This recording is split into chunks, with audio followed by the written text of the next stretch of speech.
कारणवश पूर्ण ना हो रहा हो। कई लोग कह भी देते हैं गुरुदेव, कोई कोई कहते हैं, अब जैसे आज कोई कह रही थी बच्ची कि मैंने शिव महापुराण में पशुपति व्रत सुना और उसको करा, उसका लाभ मुझे मिला। मेरे पति ने भी करा, उसका भी लाभ मुझे मिला। पर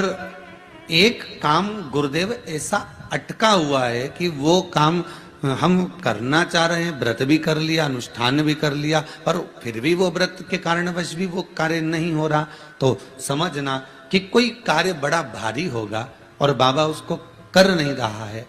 या कोई काम अटक रहा है। तो हमने पहले भी कहा, ये बीच की जो पत्ती है ये देव अधिदेव महादेव है, ये ब्रह्मा, ये विष्णु। इन दोनों पत्ती के मिलन से लेकर इस पत्ती के बीच की जो डंडी है,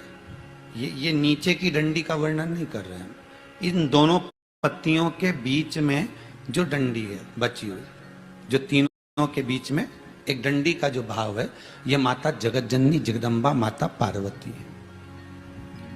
इस डंडी के नीचे का जितना भाग है ये 33 कोटि देवताओं को दर्शाता है। बेलपत्री के नीचे पिछले वर्ष की श्रावण की कथा यदि आप निकालेंगे और उसको